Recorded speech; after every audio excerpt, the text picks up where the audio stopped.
नमस्कार दोस्तों, विज्ञान वीडियो लेक्चर में आपका स्वागत है। आज हम 7वीं कक्षा के अध्याय ऊष्मा का प्रश्न अभ्यास करेंगे। तो आइए प्रश्नों की तरफ बढ़ते हैं। पहला प्रश्न है, प्रयोगशाला थर्मामीटर तथा डॉक्टरी थर्मामीटर के बीच समानताएं तथा अंतर को लिखिए। उत्तर, प्रयोगशाला तापमापी यानी कि थर्मामीटर और डॉक्टरी थर्मामीटर में समानताएं और अंतर निम्नलिखित है। सबसे पहले हम समानताएं के बारे में समझेंगे।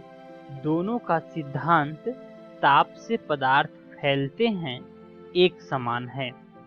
वहीं दूसरा समानताएं हैं, दोनों पदार्थों का ताप मापने के काम में आता है। तीसरा समानताएं हैं, दोनों में प्रायः पारे का प्रयोग किया जाता है। अब आइए हम प्रयोगशाला थर्मामीटर तथा डॉक्टरी थर्मामीटर के बीच अंतर को जानते हैं।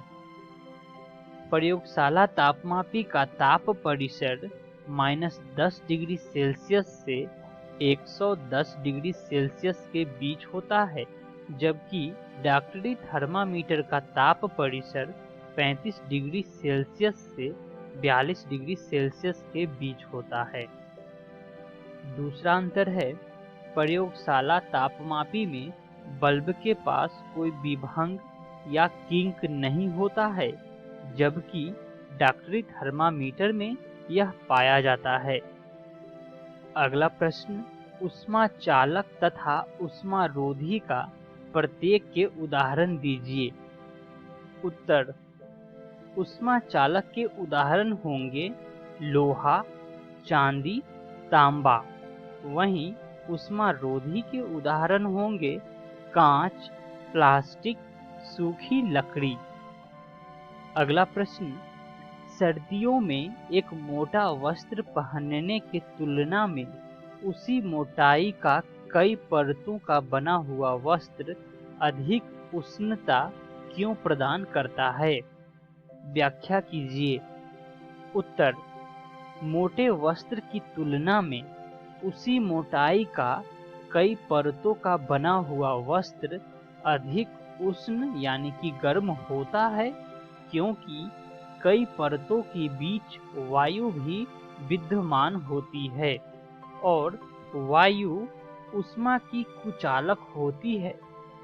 वायु शरीर की गर्मी को बाहर नहीं निकलने देती है, जिसके कारण उष्णता यानी कि गर्मी बनी रहती है। अगला प्रश्न, चित्र को देखिए, अंकित कीजिए कि कहां-कहां चालन, संवहन तथा विकिरण द्वारा ऊष्मा स्थानांतरित हो रही है। आइए उत्तर जानते हैं। आप चित्र को देखें और समझें। अंकन 1 में यानी कि लोहे की जाली से पतीले तक में चालन हो रहा है। वहीं अंकन 2 में पतीले में स्थित द्रव्य में संवहन प्रक्रिया हो रही है और अंकन 3 में लौ के ऊपर विकिरण द्वारा ऊष्मा का स्थानांतरण हो रहा है। अगला प्रश्न, गर्म जलवायु के स्थानों पर यह परामर्श क्यों दिया जाता है कि घरों की बाहरी दीवारों पर श्वेत यानी कि सफेद पेंट किया जाए? व्याख्या कीजिए।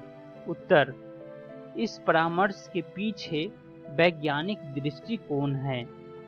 दीवारों पर श्वेत पेंट करने से दीवारें ऊष्मा का कम दर से अवशोषण करती है और यदि दीवारें ऊष्मा को कम अवशोषित करेंगी तो घर अधिक गर्म नहीं होंगे और घरों के अंदर गर्मी से राहत मिलेगी।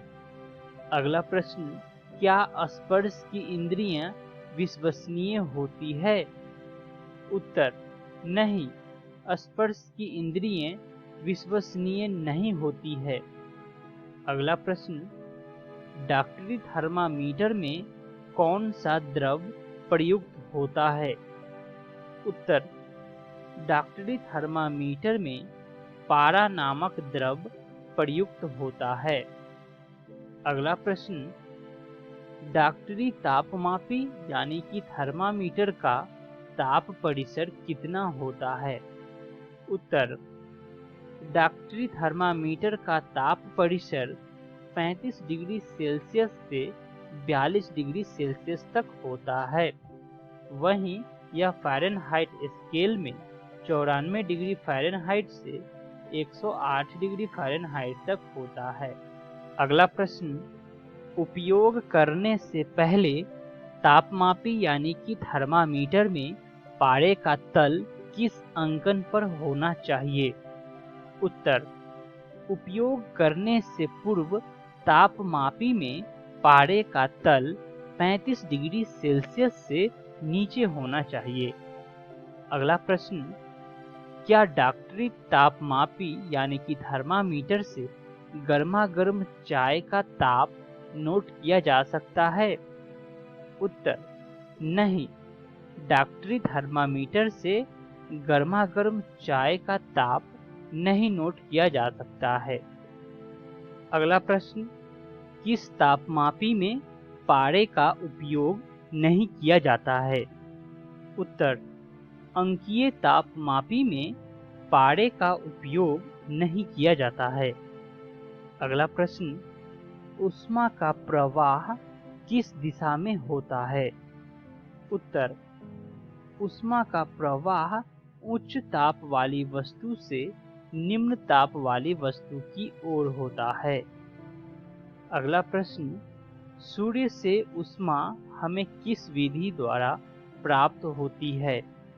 उत्तर, सूर्य से ऊष्मा हमें विकिरण विधि द्वारा प्राप्त होती है। अगला प्रश्न, ठोस किस विधि से गर्म होते हैं? उत्तर, ठोस चालन विधि से गर्म होते हैं। अगला प्रश्न, द्रव और गैसें किस विधि से गर्म होते हैं? उत्तर, द्रव और गैसें संवहन विधि से गर्म होते हैं। अगला प्रश्न, सर्दियों में कैसे कपड़े पहनने चाहिए? उत्तर, सर्दियों में गहरे रंग के कपड़े पहनने चाहिए। अगला प्रश्न, गर्मियों में कैसे कपड़े पहनने चाहिए? उत्तर, गर्मियों में हल्के रंग के या सफ़ेद रंग के कपड़े पहनने चाहिए। इस प्रकार से दोस्तों हम इस अध्याय के महत्वपूर्ण प्रश्नों का अभ्यास कर चुके हैं। आशा करता हूँ कि आप सभी को आज के वीडियो का प्रश्न अभ्यास समझ में आए होंगे। इस अध्याय को विस्तार पूर्वक पढ़ने के लिए आप JCERT के विज्ञान पुस्तक से अध्याय ऊष्मा से पढ़ सकते हैं। मिलते हैं अगली वीडियो में एक नए अध्याय के साथ। धन्यवाद।